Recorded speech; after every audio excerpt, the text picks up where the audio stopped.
இப்போ சென்னையில ரெண்டே பேருக்கு நடுவுல தான் போட்டி.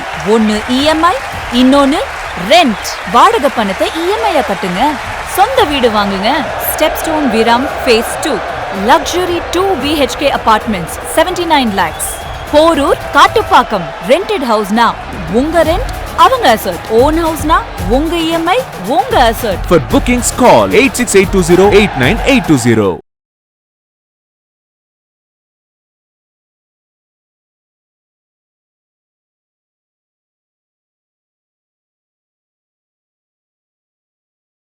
இதை வச்சு சிஎம் அவர்கள் அரசியலாக்கணும்னு ஒரு துள்ளி கூட நினைக்கல. பெரம்பலூருக்கு அடுத்து போக வேண்டியதாக இருந்துச்சு. ஆனால் ரொம்ப கூட்டுறதுனால போலீஸ் என்ன அலர்ட் பண்ணாங்க.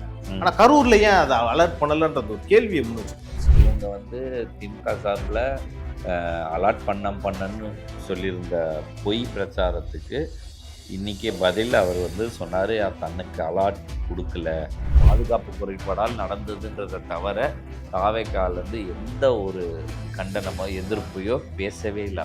மனமாக ஜனமாட்டு இருந்தப்ப ஜனத்துக்கு தான் நான் முன்னாடி வந்து உச்சத்தை வந்து உதறிட்டு வந்தப்போ எல்லாம் ஏளனம் பண்ணாங்க. நான் இன்னைக்கு வந்து ப்ரூவ் பண்ணியிருக்கேன்னு சொல்லி நம்ம வந்து பேசுறதுக்கு வரல, செயல்படத்துக்கு வந்திருக்கோம் அப்படின்ற ஒரு ஸ்டேட்மெண்ட் இருக்குல்ல, அது ரொம்ப பிடிச்சிருக்கு. பார்ட்டிட் பண்ணிட்டு நம்ம எவ்வளோ பேசியிருக்கோம் நம்ம. அதை வந்து அங்கே சொன்ன உடனே ஓட்டம் எடுத்தாங்க பாருங்க, ஓட்டம் அப்படின்ற ஒரு கலாச்சி விட்டுருக்காரு. யாரு இப்போ கடைசியாக ஆண்டாங்களோ அவங்க தான் சொல்லியிருந்தா என்ன பண்ணியிருப்பீங்க? அதுவும் அவங்க ஒரு பிள்ளை பதிவாயிருக்கும். அதுக்கு பயந்து தான் வெளியே போயிட்டாங்க. இதுக்கு இருக்கவங்க குடும்பத்துக்கு வேலை செஞ்சாங்க, கொள்ளடிக்கிறதுக்கு வேலை செஞ்சாங்க. இவங்க அதை பண்ணலை. தள்ளுபடி அத்தனை பேரும் அல்லம்படி 6 முதல் 60% வரை ஆடி தள்ளுபடியுடன் சூப்பர் சரவணா ஸ்டோர்ஸ், சென்னை, மதுரை, கோவை.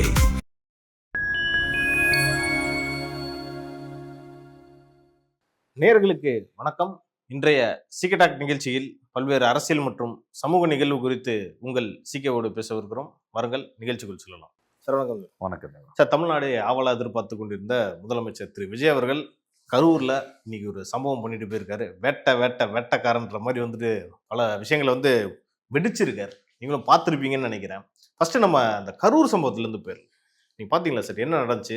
போலீஸை வந்து குறிப்பிட்ட ஒரு விஷயம் சொல்லியிருந்தாரு. எல்லாமே பேசுனதுல நான் ஒரு விஷயம் புரிஞ்சுக்கிட்டது என்னன்னா, இதை வச்சு சிஎம் அவர்கள் அரசியலாக்கணும்னு ஒரு துள்ளி கூட நினைக்கல அப்படின்றது இந்த உடைய ஸ்பீச்சில் தெரியுது. ஏன்னா இதனால என்ன நடந்தது அப்படின்றத பேசாமல் போனால் நாளைக்கு கரெக்ட் இல்லைன்னு அந்த காவல்துறையுடைய குறைபாடுகள் என்ன ஏதுன்றத விளக்கி ரொம்ப கிளியராக சொல்லிட்டு, அதுக்கு அடுத்தது சட்டசபையில் நடந்த கலவரங்கள், இவங்க செய்த பிரச்சனைகள், நம்ம என்ன மாதிரியான ஆட்சி கொடுக்குறோம், இதை மக்களுக்கு என்ன செய்கிறோன்றதை விளக்கிட்டு கிளியரான ஒரு எக்ஸிட் கொடுத்தாரு அப்படின்றத நான் பார்க்குறேன். நான் எல்லா இடத்துலையுமே அரசியல் பண்ணுறது சரியா அப்படின்ற ஒரு இது இருக்குது. எனக்கு அதில் உடன்பாடு இல்லை. நான் மக்களாக பார்க்குறவங்களுக்கு ஒரு அருவருப்பு வரும்னு. இதை அவர் அரசியல் பண்ணாமல் ஒரு நேர்த்தியாக கையாண்ட விதம் வந்து ரொம்ப நல்லா இருந்ததா நான் பார்க்குறீங்க. ஓகே சார், இன்னொரு விஷயமும் சொல்லியிருந்தாரு. நான் அரியலூர்ல பரப்புரைக்கு போனப்ப பெரம்பலூருக்கு அடுத்து போக வேண்டியதாக இருந்துச்சு. ஆனால் ரொம்ப கூட்டுறதுனால போலீஸ் என்ன அலர்ட் பண்ணாங்க. ஆனால் கரூர்ல ஏன் அதை அலர்ட் பண்ணலன்றது ஒரு கேள்வியை முன் வச்சிருக்காரு. இவங்க வந்து திமுக சார்பில் அலர்ட் பண்ணன்னு சொல்லியிருந்த பொய் பிரச்சாரத்துக்கு இன்றைக்கே பதில் அவர் வந்து சொன்னார், தன்னுக்கு அலர்ட் கொடுக்கல ஒன்று அப்படின்னு. அது வந்து கொடுக்கலன்றதை வந்து அன்றைய காட்சிகளை நீ பொறுமையாக பார்த்தாலே தெரிஞ்சிடும். இப்போது உள்ளே போவாதீங்க எக்ஸாம்பிள் சொல்கிறாங்கன்னு ஒரு பேச்சு வச்சுக்கோங்க, போலீஸ் நின்றுடலாம், மடக்கி பிளாக் பண்ணி நிற்கணும். கண்டிப்பாக போகக்கூடாது, வேண்டாம், உள்ளே வந்து சரி இப்படின்றது தான் செய்வாங்க. திறந்து வழி விட்டு உள்ளே அனுப்ப மாட்டாங்க. இது வீடியோவில் கிளியரான தெரிகிற விஷயம் ஒன்று. ரெண்டாவது, தொடங்கி அப்படி அலாட் பண்ணி செஞ்சு நான் சொல்கிறேன், இவங்க தவறும் பட்சத்தில் ஒரு ஒரு ஒரு தலைவர், ஒரு கட்சியுடைய தலைவர், அன்றைய தலைவர் மேலே ஏறினவுடனே சிறப்பாக பாதுகாப்பு கொடுத்த காவல்துறைக்கு நன்றி வார்த்தையை தான் சொல்லுவாங்களா அப்படின்ற ஒரு விஷயம் இருக்கு இல்லையா, அதை முதல்ல யோசிச்சுக்கோங்க. சரியா? அந்த நிமிடம் வரைக்கும் இப்படி ஒன்று நடக்கும்ன்றது தெரியாததுனால அதுக்கு முந்தைய ஒரு பிரச்சாரம் இடத்துல காவல்துறை கொடுத்த சிறப்பான ஒத்துழைப்பை அப்படியே இங்கே கொடுக்குறாங்கன்னு நம்பி ஒருத்தர் நம்பி மேடையில் ஏறி பேசுகிறாரு. ஆமாம், நம்பிட்டார். நம்பி பேசுறாரு. ஆனா இங்க களவாணித்தனமா சிலது நடந்திருக்குன்றத அவருக்கு புரிஞ்சுக்கல. 3வது 4வது நிமிஷம் அவர் அந்த தொடரும்போது மயக்கடிச்சு விழும்போது அதெல்லாம் நான் பார்த்தேன். அந்த வாட்டர் பாட்டில் கீழ குடுத்து தண்ணி குடுங்க, இந்தாங்கன்னு ஆமா. மேல மேல இருந்து தூக்கி போட்டாங்க. குடுத்தது. தண்ணி குடுன்னு இவர் பேச்ச நிப்பாட்டி அத எடுத்து செஞ்சார். ஸோ அங்க அந்த சீரியஸ்னஸ் ஓகே இது சரியில்லன்னு நான் உடனே அப்படியே நிப்பாட்டிட்டு, எனக்கு என் பிரச்சாரம் தான் முக்கியம். நான் இங்க வந்து பேசுனது தான் முக்கியம். நான் என்னுடைய வெற்றி தான் முக்கியம்னு நெனச்சிருந்தா ஒரு தலைவர், அவங்கள கூட்டிட்டு போங்கன்னு சொல்லிட்டு பேச்ச தொடர்ந்திருப்பாங்க. இதுதான் எல்லா மேடைகள்லும் நடக்கும். ஆனா அவர் நிறுத்திட்டு கெளம்புனார். கெளம்பி ஊர் ஏர்போர்ட் சேர்றதுக்குள்ள தான் இவருக்கு இந்த மாரி ஒரு இன்சிடென்ட் நடந்ததுன்னே ரொம்ப சீரியஸ் சீரியஸ் ஆச்சுன்றதே தெரிய தெரிய வரும். வருது. அதனால அங்கருந்து கிளம்பி போறாங்க.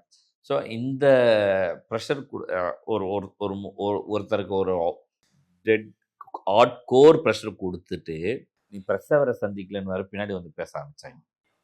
பேச்சு இவ்வளவும் கார்னர் பண்ணி ஒரு ஒரு மனுஷன் நான் நான் அதான் சொல்றேன். ஒரு நார்மல் ஹியூமன் பீயிங் ஒரு ஒரு ஒரு துக்க செய்தி நடந்துருச்சுன்னு வச்சுக்கோங்க. ஒரே ஒரு ஒரு துக்கம் ஒரு அக்கம் பக்கம் வீட்ல நடந்தாலோ, நம்ம வீட்ல நடந்தாலும், அதுக்கே நம்ம வந்து கிட்டத்தட்ட ஒரு 3 நாள், 1 வாரம் வந்து மௌனம் இது இருக்கும். பேச மாட்டோம். பேச மாட்டோம். பெருசா ரியாக்ட் குடுக்க மாட்டோம். ஒரு 15 நாள். அதுக்காக தான் அந்த சடங்குகளையே அவ்வளோ நாள் வச்சுருந்து ஒரு விஷயத்த செய்வாங்க. துக்கத்துல பங்கெடுப்போம். அப்படி ஒரு மனுஷன் வந்துட்டு அந்த இதுல தன்னைத்தானே வருத்தி ஒரு மாசம் மேல ஐசோலேட் ஆனத அதையும் விமர்சிச்சாங்க. இவங்க என்ன அதாவது அதுக்கு முந்தி ஏன்டா பிரச்சாரம் பண்ணலன்ற மாதிரி ஊரெல்லாம் எல்லாரும் பேச வச்சாங்க. பிரச்சாரத்துக்கு இறங்குனா நீங்க பாதுகாப்பு கொடுக்குற அளவுக்கு உங்களால திராணி இல்லாத அரசா இருக்குன்னு அமைச்சர் இன்றைய அமைச்சர் அன்றைய தாவேக்கா உறுப்பினர் ஆதவர்ஜுனா அவர்கள் பேசியுமே நீங்க அலட்சிய போக்குல ஒரு விஷயத்த பண்றீங்க. ஸோ இப்படி இவ்வளோத்தையும் யார் விளக்குனா, யார் செஞ்சா சரியா? மக்கள் அதை விளக்கிட்டாங்க தேர்தல் ரிசல்ட்ல தெளிவா இருக்கு. அவங்க வந்து அன்னைக்கு அதை மறுப்பு சொல்லி எதிர்ப்பு சொல்லி எதையுமே பாதுகாப்பு குறைபாடால் நடந்ததுன்றதை தவிர தாவேக்காலேருந்து எந்த ஒரு கண்டனமோ எதிர்ப்பையோ பேசவே இல்லை. அவங்க மௌனத்தை மட்டும்தான் கடைபிடிச்சாங்க. அவங்க சைடு தவறு இருந்துச்சுன்னா அது அவங்கள அஃபெக்ட் ஆகிருக்கும். அவங்க சைடு நியாயம் இருந்தது. அதனாலதான் இது அவருக்கு ஒரு வெற்றியை தேடி கொடுத்ததுன்றது தான் என்னுடைய கோட்பாடு. Okay sir. இன்னொரு விஷயம் நம்ம குறிப்பிட வேண்டியது என்னன்னு பார்த்தீங்கன்னா, திரு விஜய் அவர்கள் இன்னைக்கு பிளாக் அண்ட் பிளாக்ல வந்திருந்தார். அது அது எல்லாருக்குமே தெரியும். அது ஏன் அந்த கெஸ்டர்ல இன்னைக்கு இருந்துச்சு. அதாவது ஒரு நல்ல செய்தி போகும்போது ஒரு கம்பெனி நீ பார்த்தோன்னே நீ நோட் பண்ணீங்களா இல்லை எல்லாரும் நோட் பண்ணாங்களான்னு தெரியல. புயிர்துணை ஒப்பந்தம்னு சொல்லுவாங்க தமிழ் சுத்தமாக. அதாவது எம்ஓயு இங்கிலீஷில் அதை சைன் பண்ணுற நேரத்தில் மேக்ஸிமம் வேட்டி சட்டையில் இருக்காரு. ஆமாம் சார். நான் கவனிச்சேன். பட்டு வேட்டி சட்டை பேட்டர்னில் 2 நாளுக்கு முன்னாடி நடந்த ஒரு ஈவெண்ட்லேயுமே அந்த வேட்டி சட்டையில் இருந்தார். அதுக்கு முந்தின ஒரு அந்த எல்என்டி விஷயம் நடக்கும் போதும் பட்டு வேட்டி சட்டை இருந்தார். ஆனால் அதை எப்படி மாற்றினாங்கன்னா அவருடைய உதவியாளர் ஜெகதீஸ்வரி இல்ல விழாக்காக வேட்டி சட்டை கட்டிட்டு வந்து போட்டார் அப்படின்ற மாதிரி நரேஷன் பண்ணாங்க. பட்டு இது நடந்தது. அதே மாதிரி ஒரு தவறு நடந்த ஒரு அசம்பாவிதம் நடந்த இடத்துல எப்படி நம்ம போகணுன்ற வரைக்கும் அவர் மேற்கோள் பண்ணி அந்த பிளாக் அண்ட் பிளாக் போனதில் அது வந்து நம்ம சந்தோஷமாக வரவேற்கிற விஷயமா பார்க்கணும். அதாவது நம்ம தொடர்ந்து நம்ம சொல்லிட்டு இந்த நிகழ்ச்சியில பேசிட்டு இருக்க விஷயம் என்னன்னா, திரு விஜய் அவர்கள் அந்த பண அரசியலை போட்டு ஒழிச்சிட்டாருன்றதை நம்ம ஆரம்பத்திலேயே சொன்னோம் சார். இந்த எலெக்ஷன் முன்னாடிலேருந்து இது நடக்கும்ன்றதை நீங்க சொல்லிக்கிட்டே இருந்தீங்க. இன்னைக்கு அதை தான் முன் வச்சு சொல்லியிருக்காரு. அந்த பணமா ஜனமா இருந்தப்ப ஜனத்துக்கு தான் நான் முன்னாடி வந்து உச்சத்தை வந்து உதறி வந்தப்ப எல்லாம் ஏளனம் பண்ணாங்க. நான் இன்னைக்கு வந்து ப்ரூவ் பண்ணியிருக்கேன்னு சொல்லியிருக்கேன். எனக்கு இதெல்லாம் விட ஒரு விஷயம் ரொம்ப பிடிச்சது என்னன்னா, நம்ம வந்து பேசுறதுக்கு வரல செயல்படத்துக்கு வந்திருக்கோம் அப்படின்ற ஒரு ஸ்டேட்மெண்ட் இருக்குல்ல, அது ரொம்ப பிடிச்சிருக்கு. இதை நான் வந்து நம்மளுடைய பிறந்தநாள் அப்போ அமைச்சர்களை பார்த்தேன் இல்லையா, நான் வந்து அவங்கள அமைச்சர்கள் மாதிரியே என்னால் பார்க்க முடியலன்ற ஒரு மூத்த அரசியல் தலைவர் முன்னாள் அமைச்சர் ஹேண்டே வந்திருந்தார். அவர் வரும்போது அவர் வயது கிட்டத்தட்ட 99. அவர் அங்கேயே பேசினார் என்கிட்ட.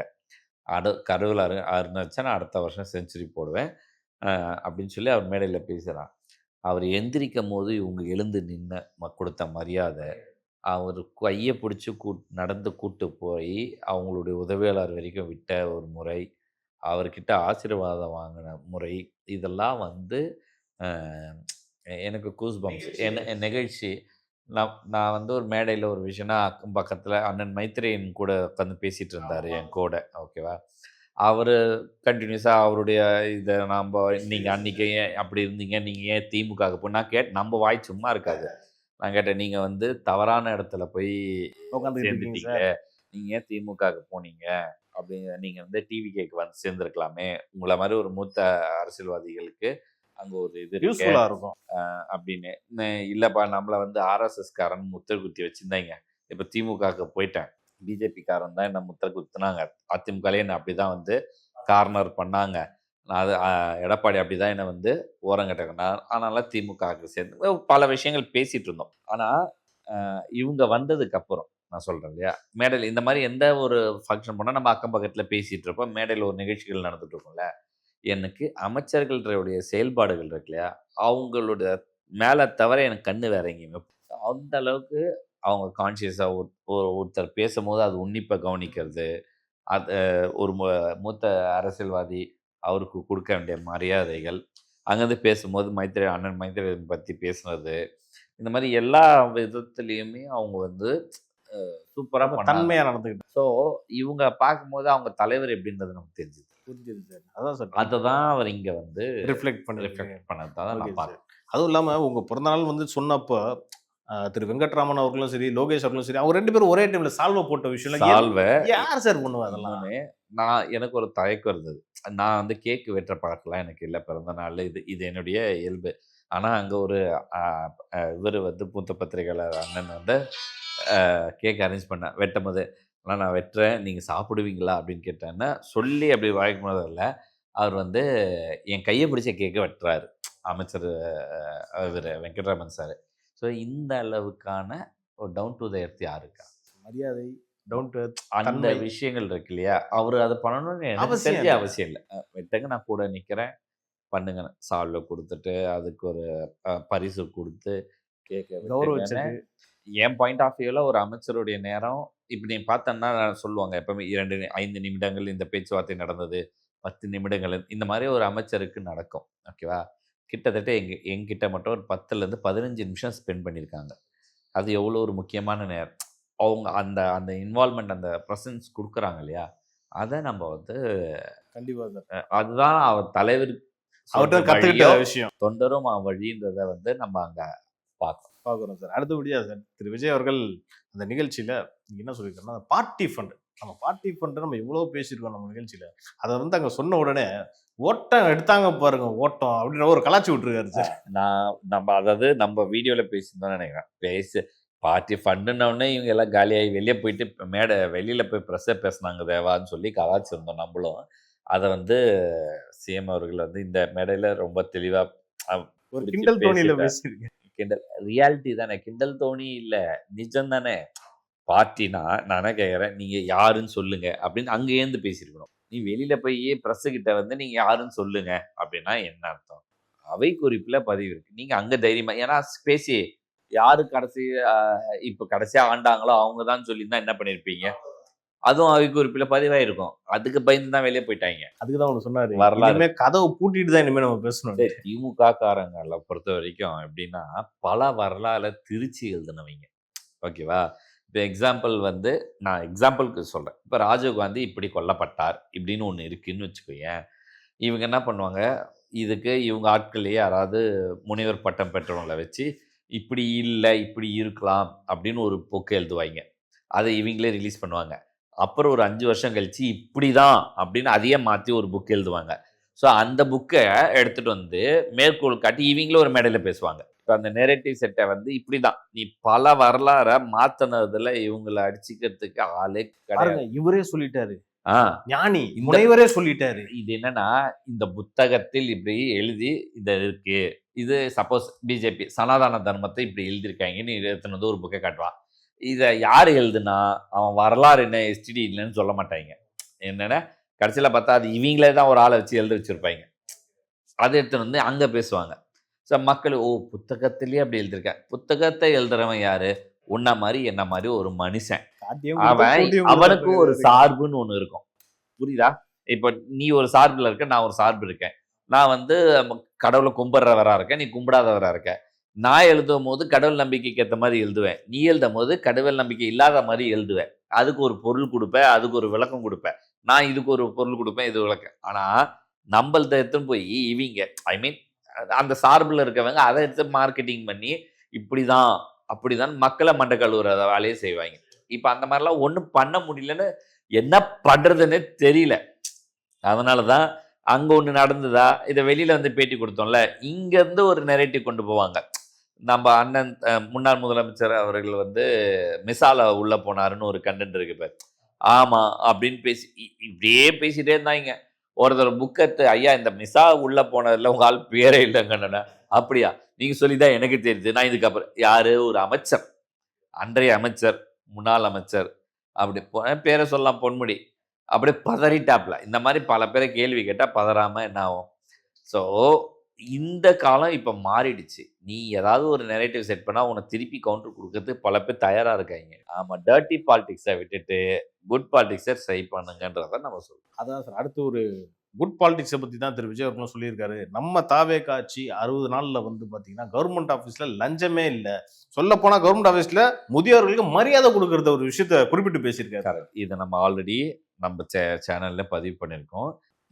லஞ்சத்தை மீறி மரியாதை கிடைக்குது தேவா அப்படின்னு நான் வந்து பதிவு பண்ணியிருந்தேன். அதை இன்னைக்கு முதலமைச்சர் அவர்கள் அவர் வாயாலேயே பதிவு பண்ணியிருக்காரு. அதுதான் வந்து நம்ம பேசுறதை அவர் பேசுகிறாரு, கேட்டு பேசுகிறாருன்னு சொல்லலை. என்ன நடக்கிறதுன்றதை நம்ம பேசுகிறோம். அது உளவுத்துறை அவருக்கும் காதுக்கு கொண்டு போகுதுன்னா அதை அவர் பேசுகிறாரு. அப்படி தான் நம்ம சொல்கிறோம்.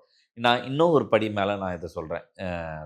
டிவிகே கவர்மெண்ட் 60 நாளை பற்றி அவர் பேசுகிறார்ல, நான் அவர் அந்த ஆட்சியை பற்றி நான் சொல்கிற ஒரு விஷயம், இது வரைக்கும் டிவிகே அரசாங்கம் ஆட்சி பண்ணலை. விமர்சனமான நடக்காத என்ன சார் அப்படி சொல்கிறீங்கன்னு. ஏன்னா அவங்க ப்ராசஸில் தான் இருக்காங்க. இதுக்கே இவ்வளோ நல்ல பேர். லேர்னிங் ப்ராசஸில் சிஸ்டத்தை சிஸ்டமாக ஃபாலோ பண்ணுங்கன்றதை தவிர அவங்க புதுசாக எதுவும் அமைச்சர்கள் லஞ்சம் வாங்காதீங்க இந்த உத்தரவு இது எல்லாரும் பண்ண வேண்டியது தானே. அவங்க கடமையை நார்மலான ஒரு அமைச்சர்கள் எல்லாருமே வந்தால் என்ன பண்ணணுமோ அதான் அவர் பண்ண. இது வரைக்கும் இருக்கவங்க குடும்பத்துக்கு வேலை செஞ்சாங்க, கொள்ளடிக்கிறதுக்கு வேலை செஞ்சாங்க. இவங்க அதை பண்ணலை. மக்களுக்காக இவங்க இன்னும் மக்களுக்கான நலத்திட்டங்கள்னு இறங்கி வேலை பார்க்க ஆரம்பிக்கலன்றேன். அதுக்கே இப்படி இன்னும் நலத்திட்டங்களாவோ ஒரு புதிய வளர்ச்சி திட்டங்களாவோ செயல்படுத்த அடுத்தடுத்து ஆரம்பிச்சிட்டாங்கன்னா இவங்கெல்லாம் காணாமல் போயிடுவாங்க. இப்போ என்ன அடுத்த திமுகவில் இருக்கிற ஒரே இது நகர வளர்ச்சிக்கான திட்டங்கள் செய்கிறது. அதுக்கு இப்போ அவங்க லேர்னிங் ப்ராசஸில் இருக்கனால அடுத்த 6 மாதத்துலேருந்து 1 வருஷம் ஒன்றா வரும். அவ்வளோதான், மொத்தமாக காலி. இப்போ வரைக்கும் என்ன சிகப்பின் திட்டம்னு அவங்களும் அறிவித்த இதுவும் வேற என்ன பெருசாக நீங்கள் பண்ணாங்க பாரு. ப்ராசஸை சிஸ்டத்தை அவங்க லேர்ன் பண்ணி இந்த சிஸ்டத்தை எப்படி எலாபரேட் பண்ணணுன்றதை தான் அவங்க ஃபோக்கஸ் பண்ணுறாங்க. அதனால தான் பேச்சை குறைச்சி செயலில் காட்டுறோன்றாங்க. இன்னும் ஃபுல் ஃபோர்ஸில் இறங்கலன்றீங்க. இறங்கும் போது ஐயோயோ அம்மான்னு கதற சத்தெல்லாம் கேட்கும் போது நம்ம பேசலாம். அதுவும் இல்லாமல் எந்த ஒரு முதலமைச்சருமே சார் இந்த வார்த்தையை சொன்னதே கிடையாது. யாராவது லஞ்சம் கொடுத்தாங்கன்னா வாங்காதீங்கன்னு சொன்னதே கிடையாது சார். இவர் வாயால் இன்னைக்கு சொல்லிட்டு போயிருக்காரு சார். லஞ்சம் கொடுத்தீங்கன்னா கொடுக்க மாட்டேன்னு சொல்லுங்க அப்படின்னு சொல்லிட்டு போயிருக்காரு. கொடுக்க மாட்டேன்றதும் வாங்காதீங்கன்றது இரு வேறு. கொடுக்காதீங்கன்றது வேண்டுகோள், வாங்காதீங்கன்றது கண்டிப்பு, வார்னிங். இது ரெண்டுமே ரொம்ப சாஃப்டான தோணியில் சொல்லிட்டு போயிருக்காங்க. வேண்டுகோளையும் வச்சுருக்காரு, கண்டிக்கவும் கண்டிச்சிருக்காரு, வார்னிங்கும் கொடுத்துருக்காரு. இது அரசு அதிகாரிகளுக்கு, உயர்மட்ட அதிகாரிகளுக்கு இது புரிஞ்சிடும், புரிய வேண்டியவங்களுக்கு புரிஞ்சிடும். ரைட் சார், நீங்கள் இன்னும் ஃபுல் ஃபோர்ஸாக இறங்கலன்னு சொல்லிட்டீங்க. அதுக்கேற்ற மாதிரி ஒரு டோன்லேயே சொல்லிட்டு போயிருக்காரு. அண்ணா பிறந்த நாளைக்கு ஒரு சிறப்பான திட்டத்தை நான் வந்து செயல்படுத்த போறேன்னு ஒரு விஷயத்த சொல்லிட்டு போனார் பார்த்தீங்களா? ஆமாம். அது தாய்மாமன் சீர் வந்து அது அண்ணா பிறந்த நாள் அன்னைக்கு 2 இன்சிடென்ட் நடக்கும்ன்றது என்னுடைய கணிப்பு. முதல் இன்சிடென்ட் இது வந்துருச்சு வெளியே, இன்னொரு இன்சிடென்ட் வரும், அதை நான் இன்னும் கொஞ்ச நாளில் சொல்கிறேன். ஓகேவா? இந்த தாய்மாமன் சீர் வந்து ஒரு ஹைலைட்டடான ஒரு வாக்குறுதி. ஒரு அதாவது நான் முன்னாடியே சொல்லியிருந்தேன், தேர்தலுக்கு முன்னாடியே சொன்னேன், ஜெயலலிதாவுக்கு பிறகு பெண்கள் வாக்கை முழுமையாக கவர் செய்தவர் அன்றைய டிவிகே தலைவர் விஜய் அவர்கள்னு சொல்லியிருந்தேன். இன்றைக்கி முதலமைச்சர் விஜய் அவர்கள். அதுக்கேற்ற மாதிரி தான் அவருடைய திட்டங்களும் இருந்தது, அந்த மாதிரி தான் அவங்க பேசிகிட்டும் இருந்தாங்க. அதுக்கு பிறகு இன்னைக்கு பல நாள் எதிர்பார்த்திருந்த இந்த விஷயம் செயல்பாடுக்கு வருது. இதை அதுவும் அண்ணா பிறந்தநாள் அன்றைக்கி கொண்டு வரும்போது இந்த பழைய ஃபேமஸான காமெடி ஒன்று தெரியுமா? ஓட்டு போட்டியா எனக்கு ஓட்டு? நான் போட்டேன். எங்கே நீங்க கொடுத்த ஏணி சின்னத்துக்கு. காசுக்கு ஒரு ஏணி சின்னத்துல ஒரு குத்து, நீங்க தென்னை சொன்ன மரம் ஒரு தென்னை மரத்துல ஒரு குத்து. அந்த மாதிரி காசுன்றத கழிச்சுட்டு பார்த்தோன்னா, திட்டங்கள் வளர்ச்சியில திமுக காலி பண்றதுக்கு ஒரு குத்து. அண்ணா பிறந்த நாள்ல இந்த திட்டத்தை போட்டு அதிமுகவுக்கு ஒரு குத்து.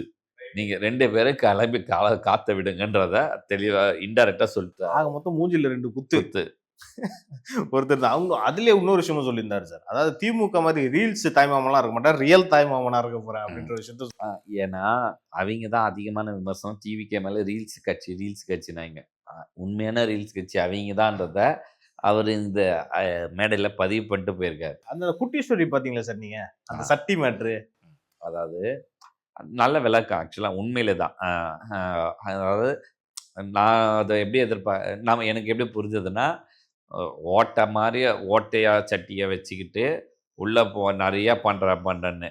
சரி, இவங்க என்ன பண்ணியிருக்காங்க, தமிழ்நாடுன்ற ஓட்டை சட்டி மாதிரி ஆகிட்டீங்க, அதில் செலவினம் பண்ணுறேன்னு சொல்லி கீழே எங்கேயோ அந்த ஓட்டை வழிக்க வேற ஏதோ.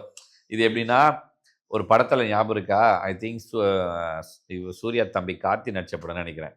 ஒரு பாம்பு பூத்துக்குள்ளே பால் ஊற்றுவாங்க, அது கீழே வந்து ஒரு டியூப் வச்சு அப்படியே வெளியே எடுத்து அதை அப்படியே பாக்கெட் போட்டு டீ கடைக்கு விற்பாங்க.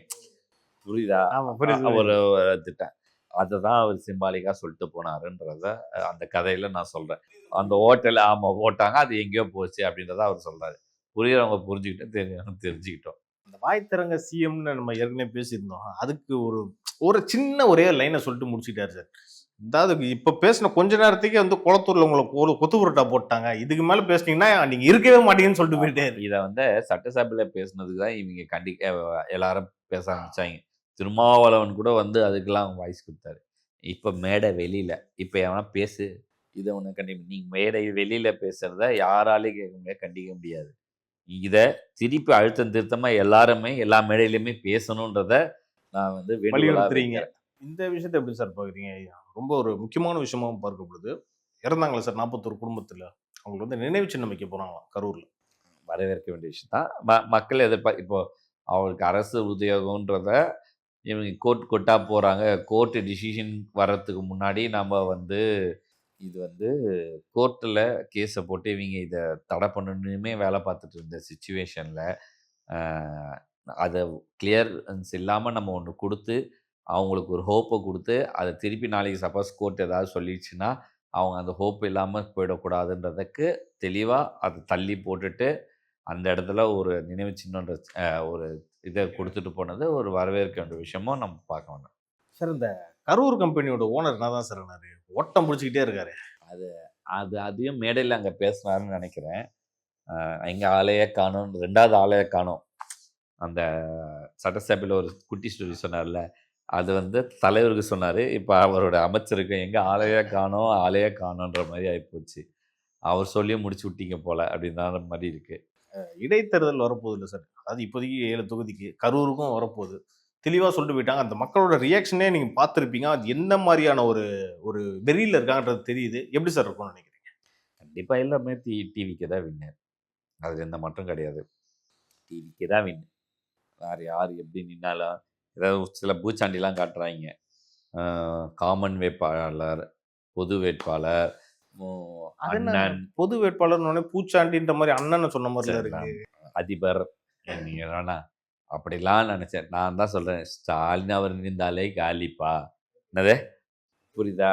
நீ வேற யாரு நின்னா நகத்துக்கு அவங்க கட்சியால என்கிட்ட பேசும்போதே நான் சொன்னேன், போன தடவை நீங்க வாங்கின 8% ஓட்டை இல்லை, அதில் பாதி உங்களுக்கு கிடையாது. நான் திருப்பி சொல்கிறேன். அவங்களுடைய அவர் கூடயே இருக்கிற ஒருத்தர் ஓகேவா, மாநில பொறுப்பில் இருக்கிறவர்கிட்ட பேசினார். தேர்தலுக்கு முந்தைய பேசும்போது, என்னங்க நீங்கள் தான் எப்பவுமே எனக்கு கரெக்டாக சொல்லுவீங்க, நீங்கள் சொல்லுங்கன்னு. நீங்கள் எக்ஸ்ட்ரா ஓட்டு வாங்குறத பற்றி கவலைப்படுறாதீங்க. நீங்கள் வாங்கின ஓட்டு நீங்கள் வாங்கிட்டீங்கன்னா நீங்கள் ஜித்துங்க. நான் அப்படியே தான் சொன்னேன். ஆனால் அதையும் நீ அது வாங்கிடுவாங்க அப்படின்னு நினச்சது. ஆனால் நீங்கள் அதில் பாதி கூட வாங்க மாட்டீங்க. ஏங்க எனக்கும் அப்படி தாங்க தோணுது, எனக்கும் அப்படி தான் ரிப்போர்ட் வருது. என்னங்க இவர் இப்படி பண்ணிட்டாரு, அன்றைக்கி என்கிட்ட பேசினார். அங்கே பாதி வாங்கிட்டாருன்னா என் பேரை மாற்றிக்கிறேன். பாதிக்கு, அதாவது பழைய ஓட்டை வாங்கிட்டாருன்னா என் பேரை மாற்றிக்கிறேன், பாதி தான் வாங்குவார் அப்படின்னா எனக்கு ஃபோன் பண்ணுங்கன்னு அவர் பேசினார். என்னங்க நீங்கள் சொன்ன மாதிரியே நடந்துச்சிங்க அப்படின்னு பேசினார். நான் ரியாலிட்டி சொல்கிறேன். நம்ம களத்தை பார்த்து நம்ம சொன்னது எல்லாமே நடந்தது. போன தடவை அவருக்கு எதனால் அந்த ஓட்டு வந்ததுன்றதை நான் ஏற்கனவே முந்திர பதிவு பண்ணியிருந்தேன். அந்த ஓட்டு இந்த தடவை அவருக்கு வராது எதனாலன்றது எனக்கு தெரியும். அதனால தான் அவர்கிட்ட ஸ்ட்ராங்காக பேசினேன். கிட்டத்தட்ட ஒரு 1/2 மணி நேரம் அவர் பேசியிருந்தார். அப்போது நான் எல்லாத்தையும் டவுன் ப்ளஸ் பாயிண்ட்டு நம்மளுடைய அந்த பர்சன்டேஜ் என்ன ஏது வரைக்கும் இவங்களுக்கு வருன்ற வரைக்கும் நம்ம அன்னைக்கு வந்து கிளியரிட்டி கொடுத்துருந்தோம். அதனால் ஒத்துக்கிட்டாரு தோல்வியை. இல்லை, அவங்களுக்கு வழி இல்லை, கூட்டணி தான் இதுக்கு. அதுக்கு இப்போ அதில் இப்போ நான் தான் சொல்கிறேன், இடுமாவன் கார்த்தி போன்றவர்கள்லாம் சீக்கிரம் நல்ல இடத்த தேடி சேருங்க. ஏன் அப்படின்னா கூட்டணின்னு ஆகிப்போச்சு. இதுக்கப்புறம் 2 MP சீட், 4 MLA 5 MLA இதுக்குள்ளே தான் சுருங்கணும். என்னது மேபி 20 MLA கொடுப்பாங்க. அதில் நான் சொல்கிறது ஜெயிக்கிறது 2 MLAவாக தான் இருக்கும். ஸோ இருக்கிற 4 பேரில் யார் கொடுப்பாரு? அவர் நிற்பார், அவர் பொண்டாட்டிக்கு கொடுப்பாரு. அடுத்தது அவர் பையன் எனக்கு சீக்கிரம் வந்துடுவோம், 18 மேஜர் ஆயிடுவாருன்னு நினைக்கிறேன். இப்படிக்குள்ளே தான் போவோம். அப்போ நாம் தான் குடும்ப கட்சியா? அப்போ இல்லை, நீ பொறுமையாக பாடுறா தம்பி. நான் இதுக்கப்புறம் நாங்கள் தான் எதிர்த்தேன், நீங்கள் ஓட்டு போடலாம், நான் மாறிட்டேன்னு சொல்லிடுவேனே. எனக்கு தான் பேச தெரியும்ல, எனக்கு தான் நீ ஓட்டே போடலையே, நீ தான் எனக்கு ஓட்டே போடலையே அப்படின்னு சொல்லிட்டு நான் பாட்டு அடுத்த வேலையை பார்ப்பேன். என்னால் பண்ணுவார் சார். ஓகே சார், பல விஷயங்கள் நம்ம திரு விஜய் அவர்கள் இன்னைக்கு முதலமைச்சர் பெரிய ஒரு ஸ்பீச் கொடுத்தாரு, அதை பற்றி டீகோட் பண்ணி இன்னைக்கு பேசணும். நேரத்துக்கும் கருத்துக்கும் நன்றி. நன்றி.